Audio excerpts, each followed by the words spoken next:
What's up, everybody, and welcome back to TarHeelIllustrated.com. Well, of course, if you are watching on our fast-growing YouTube channel, still climbing during the offseason, which is awesome to see. I'm THS staff writer Jacob Turner, and joining me, as he always does, our very own publisher, Andrew Jones. And AJ, here for another episode of our UNC football off-season ISO series. Been running a ton of these podcasts over the last month or so, probably even going back further than that. If you want to see the ones we've done, go to our YouTube channel after this one's done, click the playlist tab, and you'll see ISO series. You can watch all of our ISOs right there. Before we dive into it, though, AJ, I want to give a shout out to TarHeelIllustrated.com in this one.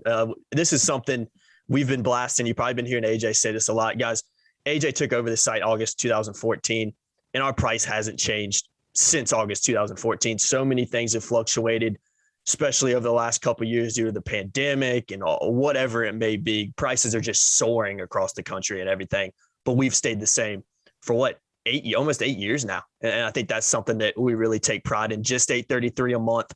It's a great time to sign up. Recruiting is at a full blast right now. I know it's the off season, but recruiting is 365 days a year. If you want to get more access to that, more access to content that you have to be signed up for, check us out. Link below. Sign up for just $833 a month. It's pretty cool, AJ. Like I said, you've been on the site for a while now and never decided to raise the price. I know a lot of people can't say that. It's the same.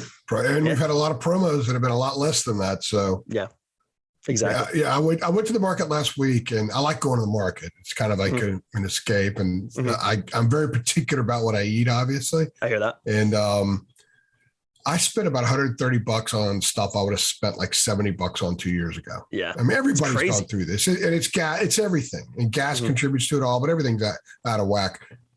We're the same. It's $8.33 a month. 8 years ago, we would do a podcast and say, well, for the price of a number 3 meal and a gallon of gas, you can get us so 2 gallons of gas. Now it's like if you're in California, it's a price for a gallon of gas. Yeah, it's crazy, man. 2 loaves of bread, you can 1 month of THI. It's insane what's going on as far as the prices, but we've stayed the same. Yeah. And as of right now, there are no plans to raise the price. So it's great bang for your buck too. We put a ton and we take a lot of pride in that. We still have to run the business with what we bring in. So it's actually been a little bit more of a challenge, but we're an escape, and I don't think we should charge an arm and a leg for an escape. Exactly. And so we're very comfortable with where things are in that sense. But we get more subscriptions. It's a little easier to run the business because travel, I'm still paying for the NCAA tournament. So travel is very expensive. Pricey, man. 100%. Come on. It's bang for your buck too. We put out a ton of content every month. So you're getting a ton of stuff. Even in the off season, we're rolling out stuff. I want to give a quick shout out to the Rivals app. Guys, go download the Rivals app in the App Store if you haven't already.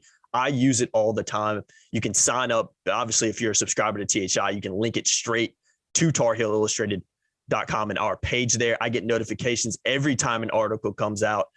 Every time we post a major update on the board, you get a notification about that as well. You can click the notification on your phone, and it takes you right to the article. It's the same kind of as browsing on the internet. It's just a little bit more user-friendly when you're on mobile than it is going on the desktop version on Safari or whatever browser you use on your phone. So go download that Rivals app. If you just Google the Rivals app or go to the App Store and search Rivals app, you'll find it very quickly. So go download that, log into your THI profile, and you'll be set up, and make sure you turn those notifications on as well with that really, really cool app over there. And I'm a little bit more frustrated I haven't blasted it before because I've been using it for quite a while now. But AJ, let's dive into Corey Gaynor on this one. This is the first, the first transfer we've done on the ISO series this year in terms of a new guy coming in to a new roster here at North Carolina. Obviously transferred from Miami, had his senior season at Miami last year, was a big time player for them throughout his career at Miami.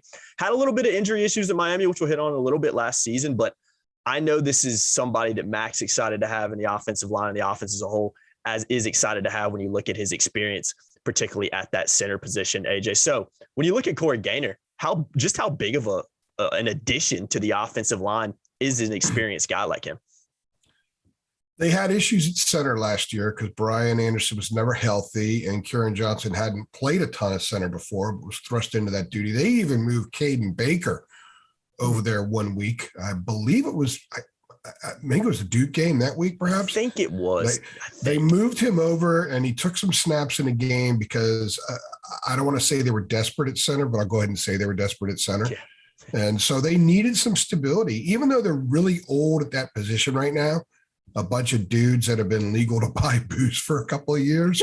The thing about it is that if guys aren't healthy and if guys aren't super experienced at that position, you need to find someone that you can anchor the offensive line with that kind of a guy. And what's interesting to me is they brought in Corey Gaynor in January. Okay. Now, in fact, he committed like 10 minutes after I landed in Las Vegas for the CBS Sports Classic. Sounds about right. Getting to my luggage, and Dina's texting me, says, Corey Gaynor committed. I'm like, oh, man. Everything always happens when I'm in the air, right? It does. That's how it goes.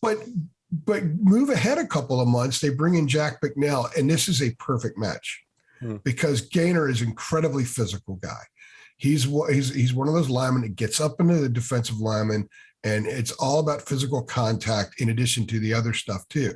They needed to be a little bit more physical in the line of scrimmage. It's another reason they brought him in, but that's what Jack Bicknell is pushing. When I was watching the team during spring practice, the thing that jumped out at me was the increased physicality, the ownership of physicality on every snap. And that's Corey Gaynor. He's a very physical guy. He's a dude that doesn't have any issue with high degrees of constant contact and engagement. And that kind of mentality, I think, is already started to trickle down throughout that room, even on the older guys that have been around longer in Chapel Hill than he has. And I think that is part of the culture that they want. And you really can't ask for a better dude to be the leader of that culture than someone like Corey Gaynor. Mm-hmm. Agreed. I can't agree more with that. And you look at the experience that he got, I should say, at Miami. Started about 27 games in his career there. But more importantly than that, he saw action and played beginning when he got there as a true freshman. He wasn't a guy that really had to get bedded into the program. He saw action in his first year at 10 games. So he's a guy that's played a ton of football and started a ton of football at Miami, a very high caliber ACC program. And I think that's something Carolina fans should be excited about. Last thing I want to hit on, Max hit on it a lot. He says, we don't bring in transfers to sit the bench. When you look at Gaynor's experience, when you look at taking what Mac has said at face value, Corey Gaynor's certainly the starter going into the year if he's healthy. I mean, one would think, correct? There's no doubt. Mm-hmm. There's no doubt, but I tell you, they really like Brian Anderson. He was on, mentioned all ACC a couple of years ago, and Corey Gaynor played some guard at Miami. It wasn't just a center. Now, they haven't ruled out the possibility of the two of them playing together at the same time with Anderson at center and Gaynor at guard. I think it's something that could happen. A lot of that depends on Ed Montilus. A lot of that depends on what else happens at the guard position. William Barnes in spring practice was rotating between right guard and right tackle. Of course, Spencer Rowland coming in may secure a tackle spot. You've got Zach Rice, the true freshman, in the mix there, who got a lot of reps with the ones in the spring as well. So he's going to be on the field, and I think he's going to start and could serve as a secondary backup guard in case of situations that could arise. But I think the thing that stands out about him is that you can't keep what was the biggest problem with the offensive line last year? As much as running the ball inside the red zone, especially inside the 10 or in short yard situations, was an issue and need to be fixed. And having a guy like him can help in that respect. It's pass protection. Now, if you've paid attention to our podcast, you know that we've been very adamant saying that the pass protection issues last year wasn't solely on the offensive line. People dogged the hell out of Stacey Searles, and it wasn't just his issue. Sam took some responsibility from it. You could hear that when the coaches talk, when you listen to Phil and you listen to Mac this spring say, hey, Drake and Jacoby are getting rid of the ball quickly. That's important. Sam sometimes didn't do that. Sometimes he ran into sacks. There were also issues with receivers getting open, et cetera. But the offensive line still bore a lot of that responsibility.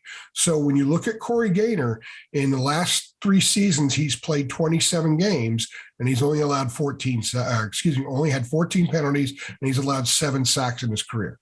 So penalties and sacks allowed are 2 areas that they have said absolutely must get better. And running the ball in tight situations That's something he can excel at as well. By the way, in 2019, a full injury-free season for Corey Gaynor, he had a 74.2 PFF grade in pass protection. So that's very good.